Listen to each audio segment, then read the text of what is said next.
엘리야에 대한 말씀을 나누겠습니다.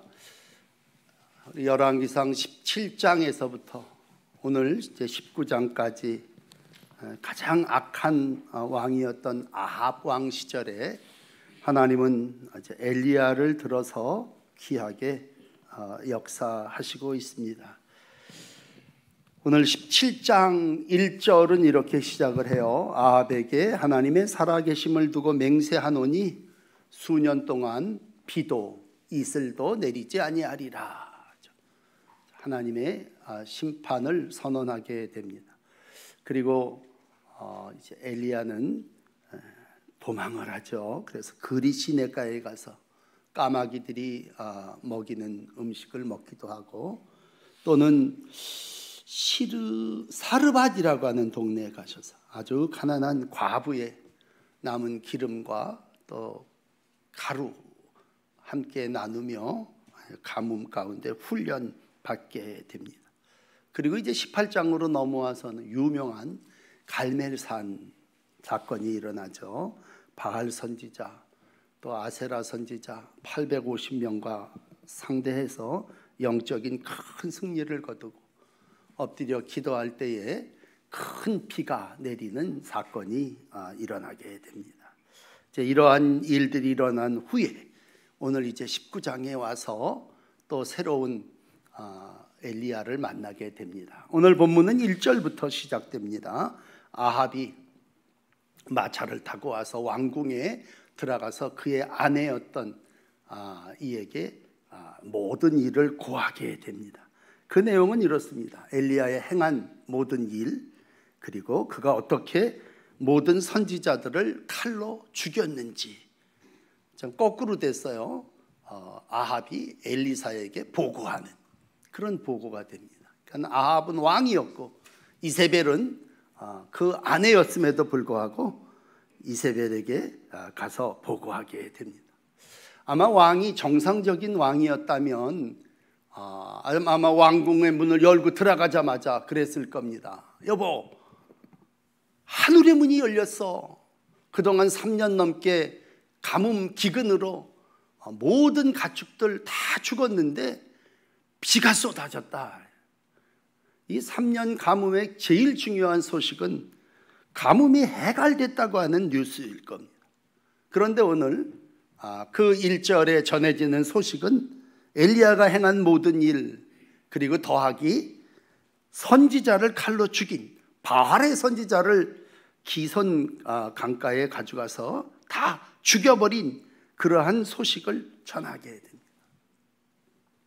그리고 이제 오늘 2절에 이어지는 말씀을 보면 이세벨이 그 얘기를 듣고 아주 격분합니다.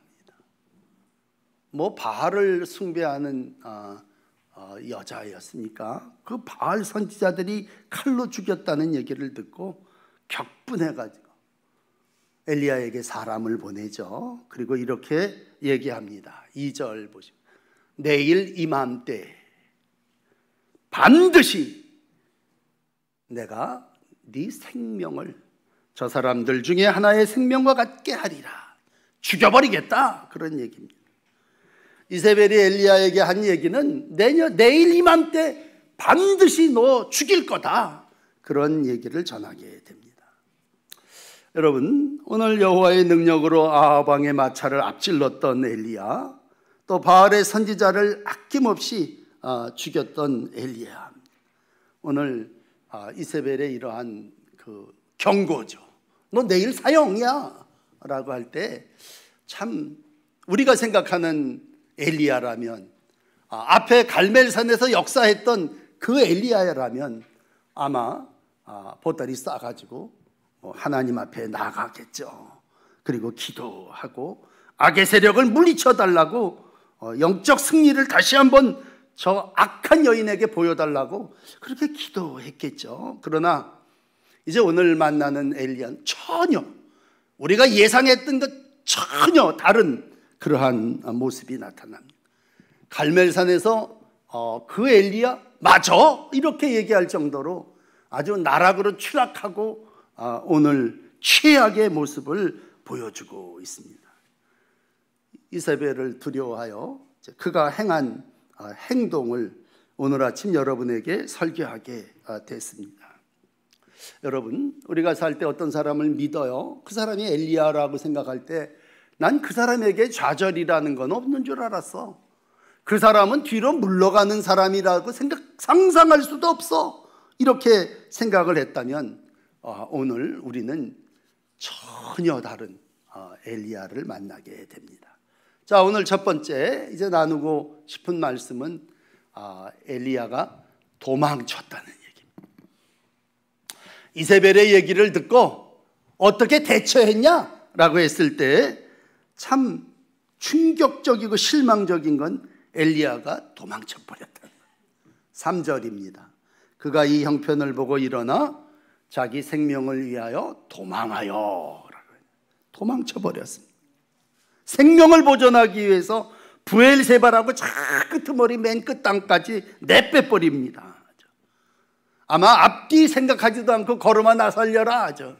우리 어릴 때 들었던 36개 출애굽양, 오늘 자기가 지켜야 될 자리를 이탈해서 전혀 상상할 수 없는 그러한 장소로 가버리게 됩니다. 오늘 인간을 좀 생각해 볼 때 인간 어쩐 존재인가 그랬을 때 여러분, 갈멜산에서 큰 승리를 거두는 것도 인간 엘리야예요.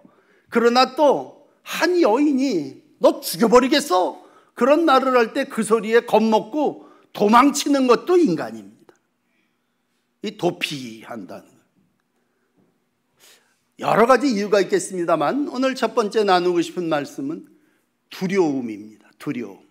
두려움이 우리로 하여금 도망하게 합니다. 세상에 두려울 것 없었던 같은 사람이지만 오늘 나 이세벨이 너 엘리야를 죽이겠다, 이 말에 그는 두려움이 엄습하게 됩니다. 선지자를 450명씩이나 바알 선지자를 죽였던 이라 할지라도 그 사실을 인정하지 않고 그 사실에 무릎 꿇지 않고 어떻게 보면 박수치고 칭찬해 줄 알았는데 다 돌아오는 반응은 내일 이맘때 내가 널 죽이겠다라고 했을 때 오늘 그 두려움이 그 이세벨의 기세를 꺾지 못함이 결국은 도망함으로 도피로 기록되어지고 있습니다. 참 이 모습을 보면서 오늘 우리는 인간의 모습을 돌이켜 봅니다. 여러분, 성경이 뭐 허튼 걸 기록했겠습니까? 사실을 기록했다면 오늘 엘리야의 사실 현존은 뭐 도망치는 그러한 모습입니다.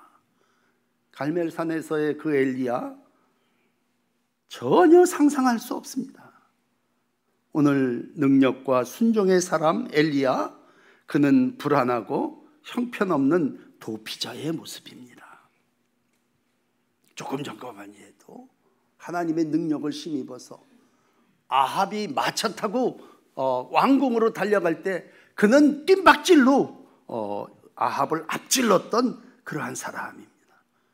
그러나 오늘 내일 이맘때 너 죽여버리겠어? 라고 하는 이 말이 그에게 화살이 되어 꽂혀버립니다. 여러분, 우리 가운데 어떤 두려운 일이 있어요.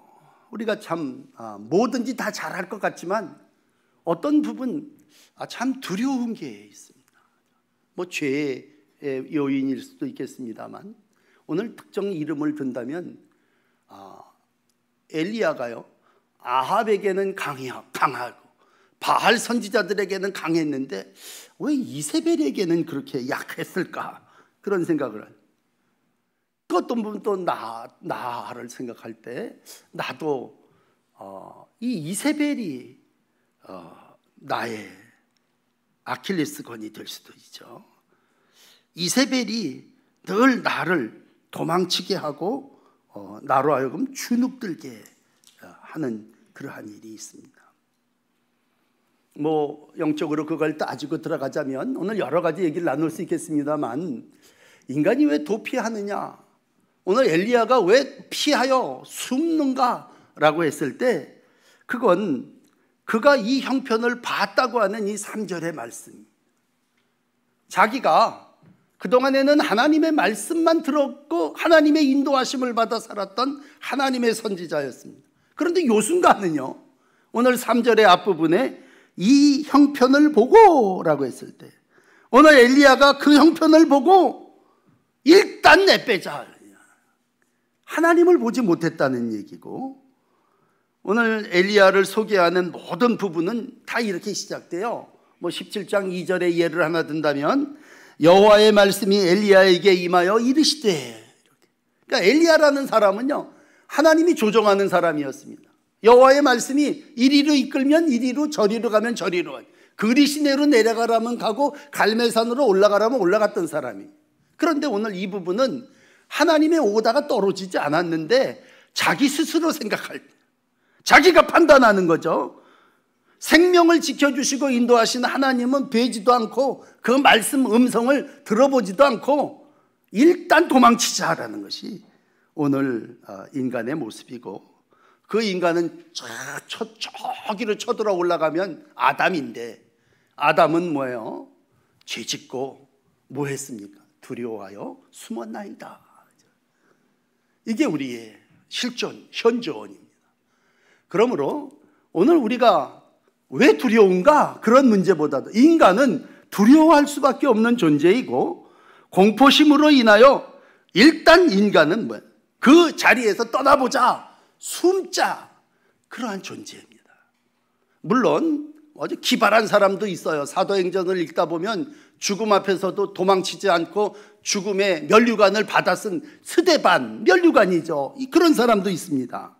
죽음 앞에서 스데반의 모습을 사도행전 7장 55절은 이렇게 기록해요. 스데반이 성령이 충만하여 하늘을 우러러 주목하여 하나님의 영광, 예수께서 하나님 우편에 서신 것을 보고. 그러니까 스데반이라는 사람 성령이 충만해 갖고 하늘을 우러러 하나님과 예수님을 봤다는 얘기. 하늘이 열리고 인자가 하나님 우편에 서신 것을 보았다, 보노라. 그는 죽음의 순간에 하나님을 바라본 사람입니다. 뭐 특별한 사람이죠. 그렇지만 보통 모든 사람, 엘리야를 포함해서 하나님을 보기보다도 사건을 보고 문제를 보고 도망쳐버린다는 얘기입니다. 여러분, 그러므로 우리가 신앙하는 것이고 우리가 하나님을 믿고 하나님을 바라보는 거죠. 여러분, 내가 믿는 하나님 어떤 분이십니까? 시편 37편은 악인의 분노를 종식시키는 하나님이, 악인을 멸망시키는 하나님으로 기록됩니다. 우리 그거 믿죠. 그래서 악인을 종식시키고 멸망시키시는 하나님이시니까 하나님 저 이세벨을 물리쳐 주시옵소서, 그렇게 기도해야 되는데, 오늘 엘리야 거기 무슨 기도 이런 거 없습니다. 일단 내일 이맘때 되기 전에 이 자리에서 없어져 버리자, 피하자는 얘기입니다. 예수님 얘기를 좀 들려드리면요, 예수님 당시 제자들을 데리고 갑자기 날이 저물어 쉬는 시간에 제자들에게 야, 저편으로 건너가자. 그래서 풍랑이 있는 이 호숫가를 배를 대가지고 가신 일이 있습니다. 참 묘한 건요, 마가복음 4장 40절입니다만 큰 광풍이 일어나게 됩니다. 그리고 다 죽게 됩니다. 그래 사람들이 어떻게 합니까? 놀라서 걱정되고 염려하고 뭐 별의별 사건들이 다 일어나죠. 그런데 그 자리에서 예수님 이런 말씀하셨죠. 제자들에게 어찌하여 이렇게 무서워하느냐? 너희가 어찌 믿음이 없느냐? 그들이 심히 두려워하여 서로 말하되 그가 누구이기에 바람과 바다도 순종하는가? 우리 인간을, 제자를 얘기할 때 무서워하고 두려워한다는 얘기죠. 왜? 바다를 쳐다보고 환경을 쳐다보고 내가 당한 처지 형편을 보면 이 땅의 모든 사람은 두려워하고 무서워할 수밖에 없다는 얘기입니다. 그게 우리의 모습이라는 얘기예요. 더군다나 뭐 하나만 더 말씀을 드린다면 왜 무섭고 두려워할까? 그랬을 때 이 엘리야가 반복한 단어를 하나 추정하면요, 늘 입에 달고 있는 얘기가 나만 혼자 남았거늘 이라는 말을 주절거려요.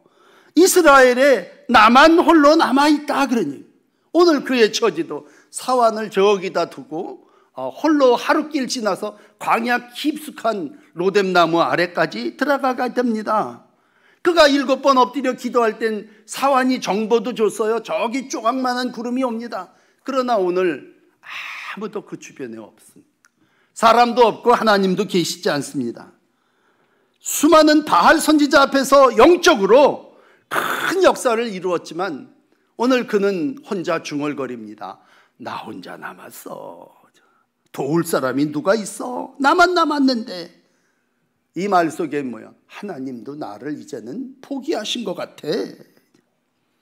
그러나 여러분 들으십시오.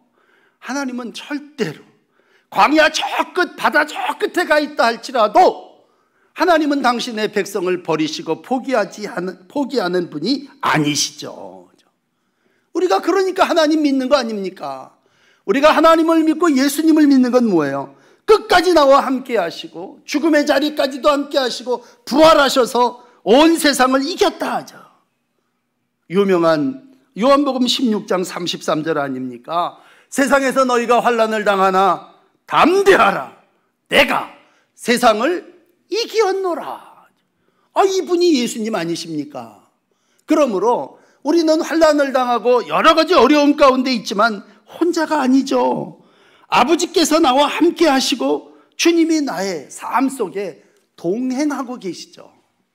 그러나 그럼에도 불구하고 우리는 오늘 두렵고 참 모든 일에 하나님 백성으로서의 삶을 살아나가지 못하고 있습니다. 자, 이러한 인간의 모습을 하나 더 말씀드리면 두 번째, 엘리야가 하룻길을 들어가서 갑자기 이런 기도를 하나님 앞에 드리네요. 4절입니다. 도망해서 브엘세바에 이르러 광야로 들어가서 노뎀나무 아래 엎드려 갖고 이런 기도를 드려요. 여호와여, 넉넉하오니 지금 내 생명을 거두시옵소서. 하나님 앞에 드린다는 기도가, 하나님 지금까지 아주 넉넉한 은혜와 사랑을 입었으니 이제 내 생명 거두어 주십시오. 이 허탈, 이 좌절, 죽겠다는 거죠. 오 주님, 이제 다 끝났습니다. 차라리 저의 목숨을 거두어 주십시오. 이게 오늘 엘리야의 실존 모습입니다. 인간은 이런 존재입니다. 연약하고 피곤하고 곤고한 존재. 우리가 이 자리에서 늘 입에 달고 사는 말이 죽겠다는 말 아닙니까? 늘 죽겠다 죽겠다, 이래서 죽고 저래서 죽고 죽겠다고 하는 말을 우리가 입에 달고 삽니다만 결국 그 말이 이 하나님 비슷한 엘리야의 입에서도 나오더라는 말이죠. 그 얘기 무슨 얘기예요? 모든 사람은 다 이와 같이 탈진하고 곤고한 존재라고 하는 것입니다. 여러분, 인간을 첫째가 두려움이라면 두 번째는 탈진하고 방황하는 피곤한 존재라는 겁니다. 엘리야가 딴 사람입니까? 성경에 특별히 신약에 보면요, 엘리야를 한 30번 정도 소개해요. 야고보서 5장 같은 경우는요, 엘리야를 이렇게 소개하네요. 엘리야, 그는 우리와 성정이 같은 사람이다. 우리랑 쌤쌤이라는 얘기예요. 그러나 그가 비 오지 않기를 간절히 기도하니까 3년 6개월 동안 땅에 비가 오지 않다가 또 비 오기를 간절히 기도하니까 하늘이 비를 주고 땅이 열매를 맺었다. 우리랑 똑같은 사람인데 하나님 앞에 기도해서 하늘문을 닫고 기도해서 하늘문을 열었던 사람이다. 그런 존재라면 오늘 그는 이 상황 속에서 이런 멋진 기도를 하나님 앞에 드린 게 아니라 차라리 내 생명을 거두어 주시옵소서 그렇게 기도하고 있더라는 겁니다. 죽을까 봐 겁나서 도망했던 사람이 이제는 또 지 입으로 죽여달라 그렇게 기도하고 있습니다. 그런데 여러분, 하나 더 소개해 드리는 것은 이 구약에 2대 거인이 있는데 그 한 사람은 모세고 그 한 사람은 엘리야예요. 예수님이 변화산에 가서 기도할 때 예수님과 함께 이렇게 나타났던 사람 엘리야, 모세. 그런데 여러분, 모세가 어떤 줄 아십니까? 민수기 하나 읽어드릴게요. 민수기 11장에 보면요, 광야길을 백성들을 이끌고 모세가 인도하는데, 이 백성들이 맨날 똑같은 음식 만나만 먹으니까 불평하고 원망합니다. 그러니까 모세가 어떻게 했어요? 모세도 불평하고 원망합니다. 모세가 하나님 앞에 이런 불평의 기도를 드린 모습을 보세요. 민수기 11장 14절입니다. 내 책임이 중하여 나 혼자는 이 모든 백성을 감당할 수 없나이다. 주께서 내게 이같이 행하실진대 구하옵나니 내게 은혜를 베푸사 즉시 나를 죽여 내가 고난당함을 내가 보지 않게 해주십시오. 엘리야가 이 기도를 어디서 들었는지 똑같은 거예요. 오늘 모세도 광야길에서 책임이 중하니 아버지 이거 나 감당할 수 없습니다. 그러니 뭐예요? 날 데려가 주십시오. 나 죽는 게 은혜입니다. 내게 은혜를 베푸사 나를 죽여 이 고난당함을 내가 보지 않게 해주십시오.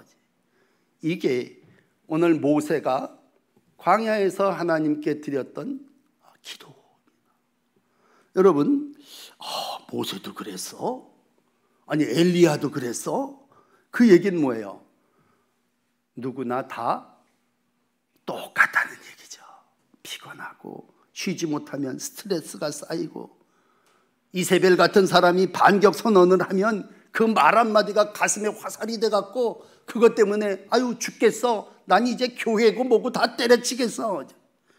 이게 뭐예요? 우리 모습이라는 건 두려움으로 도망치고 탈진하여 죽겠다 그런, 이게 오늘 인간의 모습입니다. 여러분, 아담 두려워하여 숨었습니다. 엘리야 내 생명을 거두시옵소서. 그리고 오늘 자기의 삶을 하나님 앞에 거두어 달라는 기도를 드리고, 이 딱한 인간 로뎀나무 아래서 깊은 잠에 들어버리고 맙니다. 여러분, 엘리야는 갈멜산에서의 더 이상의 위인, 영웅 아니고 승리자도 아닙니다. 오늘 하나님은 우리에게 다시 한번 찾아오십니다. 이러한 인간 엘리야를 찾아오십니다. 오늘 마지막 세 번째 이제 나누고 싶은 말씀, 하나님 이러한 인생 가운데도 함께 하십니다. 피곤해서, 곤고해서, 육체적으로 번아웃되고 정신적으로 혼미한 그러한 상태에서 오늘 깊은 잠에 들어있는 그분 엘리야를 향하여 우리 주님은 오늘 사랑의 손길로 함께 하시고 있습니다. 이게 중요한 건 여러분, 인간이 누구냐를 아는 게 중요한 게 아니고 우리가 믿는 하나님이 어떤 분이냐를 오늘 우리가 만나는 겁니다. 이사야는 하나님을 이사야 40장 28절에 이렇게 소개하고 있습니다. 너는 알지 못하느냐? 듣지 못하였느냐? 영원하신 하나님 여호와, 그분은 땅끝까지 창조하신 분이신데 피곤치 아니하시고 곤비하지 아니하시며 명철이 한이 없으신 분이다. 그럼 인간은 피곤하고 곤비한데 하나님은 피곤치 않고 명철이 한이 없이 우리의 삶을 인도하신다니. 그 하나님이 오늘 번아웃 때에서 잠들어 있는 엘리야를 찾아오십니다. 로뎀나무 아래 신방 오셔서 삶의 자리에서 오늘 잠을 주시고 있습니다. 여러분, 하나님이 우리에게 주시는 위로의 첫 번째는요, 오늘 말씀만 가지고 설명을 드립니다. 잠이에요. 잠. 하나님 시편 127편 2절에도 그런 얘기 하셨어요. 하나님은 사랑하는 자에게 잠을 주시는도다. 그렇게 얘기했다면 잠도 하나님이 주시는 거고, 사람이 잘 수 있다고 하는 건 삶의 회복의 시작입니다. 우리는 잠 잘 자는 거에 대해서 감사헌금 한 번도 못 해봤는데, 로뎀나무 아래서 잔다고 하는 건 육적인 큰 은총의 시작입니다. 대부분 모든 우울증은요, 푹 자고 일어나면 다 없어집니다. 내가 언제 도망하려고 그랬지? 내가 언제 탈진했지? 그게 가장 기본적인 건 오늘도 하나님이 나와 함께 하셔서 나에게 단잠을 허락해 주신다는 거죠. 다시 한번 성경을 읽어드리면 시편 121편 4절입니다. 이스라엘을 지키시는 이 하나님은 졸지도 아니하시고 주무시지도 아니하시리라. 이 하나님 여호와가 너를 지키시느니라. 이 하나님이 너의 오른쪽에서 너의 그늘이 되어 주신다. 그건 하나님이 그늘이 되어 로뎀나무가 되어 그 안에서 푹 자게 하시는, 쉼을 주시는 회복의 시작입니다.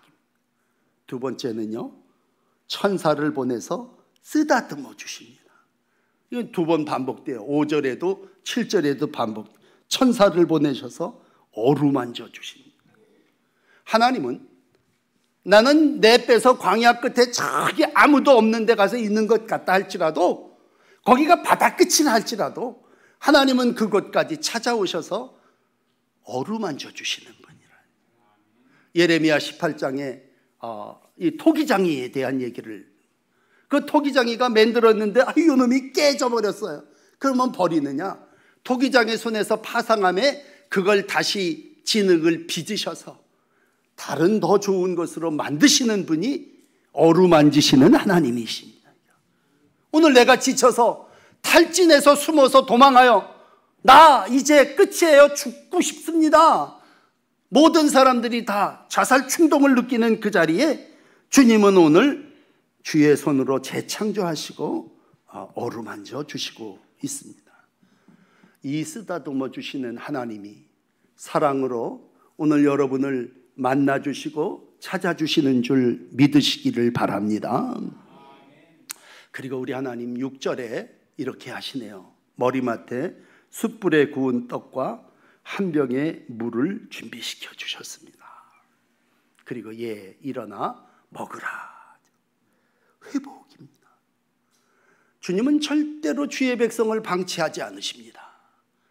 우리가 스스로 도망하고 우리가 피하여 나 이제 끝이야 그렇게 생각하지만 하나님은 절대로 여러분을 포기하지 않으시고 하나님의 끝은 천국인 줄을 믿습니다.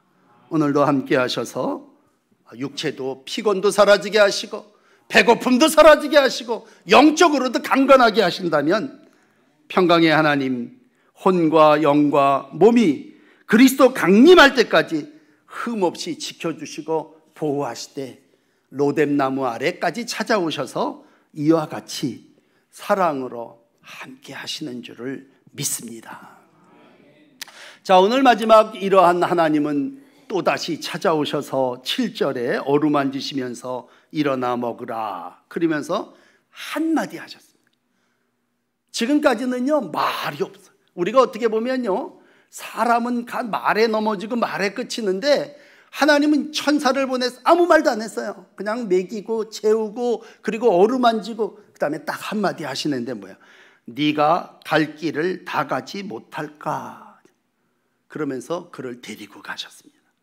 아마 우리말로 다시 쉽게 얘기한다면 이제 뭐 쓰다듬고 먹이고 일으켜 세운 다음에 야 길을 가야지, 길을 가야지 한마디. 다시 잠들어 있는 이를 깨우셔서 야단 치신 게 아니에요. 너무 우리가 야단을 치는 게 익숙해 있어갖고 야 너 어떻게 갈멜산에서 그랬던 저석이 여기 와서 지금 뭐하고 있느냐, 내가 널 어떻게 키우고 내가 어떻게 너한테 기대를 했는데 너가 그래 그 이세벨이라고 하는 이단 우상 숭배하는 여자 한마디에 지금 너 이렇게 꼬꾸라져 있냐. 주님은요 책망하시는 분이 아니에요. 야단치시는 분도 아닙니다. 오늘도 죽기를 원하는 엘리야의 기도를 듣지 아니하시고 오늘 그에게 한마디 합니다. 야 너 갈 데가 있어. 너 먹었으면 너 나 따라서 가야지. 나 이제 더 이상 바랄 게 없어요. 할 일 다 했으니 데려가 주세요. 엘리야가 그렇게 하나님 앞에 기도했다면 하나님은 야 너 아직까지 할 일이 있어. 그리고 유명한 세 가지 사명 주시잖아요. 그 이제 오늘 19장을 계속 집에 가서 읽어보세요. 오늘 오후 예배에도 마무리해드리겠습니다만, 야, 너 힘들며? 엘리야, 너 엘리사 세워서 기름 부어 네 후계자 세워. 하사엘에게 기름 부어 아람 왕 되게 하고 예후에게 기름 부어 이스라엘 왕이 되게 하는 그 일이 너 있잖아. 너 가야지. 그리고 그를 데리시고 40주 40야를 호렙산으로 인도하여 오늘 마지막 8절까지 왔습니다. 엘리야가 먹고 마시고 그 음식물의 힘을 의지하여 40일 호렙산에 가게 됩니다. 무슨 하나님의 성령이 그에게 임해갖고 날아가는 게 아니라 음식물의 힘을 의지해서 하나님의 삶 호렙에 이르고 그곳에서 유명한 세미한 음성을 듣지 않습니까? 자, 오늘 이제 설교를 마감하며 다시 우리는 예수님을 만납니다. 여러분, 예수님 십자가에 못 박혀 죽으시고 제자들 어땠습니까? 다 뿔뿔이 도망. 제 갈 길로 다 가버렸어. 도망했습니다. 두려워서. 나 잡히면 어떡하지? 누가 나보고 예수의 제자라 그러고 나도 십자가에 못 박으면 그 제자들이 할 수 있는 일은 다 도망치는 일이야. 두려워하여 숨었습니다. 부활하신 주님 그 숨은 자들 찾아오셨죠. 그리고 그물 던지고 있는 제자들에게 아침에 오셔서 조반을 먹으라. 친히 숯불로 떡과 생선을 장만하시고 말씀하셨죠. 특별히 베드로 같은 제자에게는 요한복음 21장 유명한 16절이 아닙니까? 네가 나를 사랑하느냐? 네가 나를 사랑하느냐?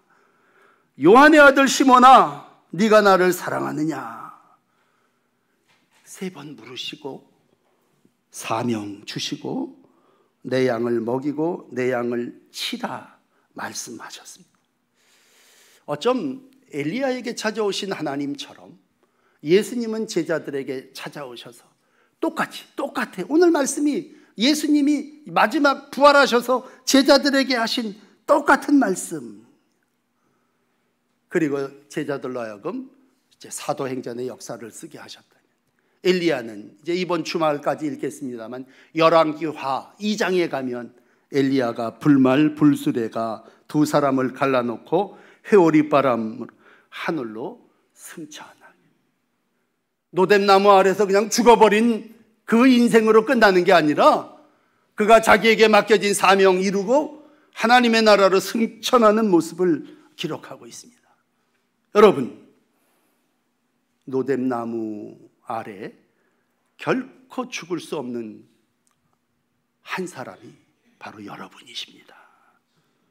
여러분, 우리의 인생의 끝은 노뎀나무 밑이 아닙니다. 날 죽여달라고 기도해도 하나님 그 기도 절대로 듣지 않으십니다. 왜? 여러분에게도 여러분의 할 사명이 있고 엘리야를 들어 하늘나라로 인도하신 주님이 여러분을 마지막 날 하나님 나라로 인도해 주실 줄 믿습니다. 두려움을 극복하십시오. 우울증도 극복하십시오. 고독함도 이기십시오. 그리고 하나님께서 주시는 믿음의 삶을 이루어 가시기를 축복합니다.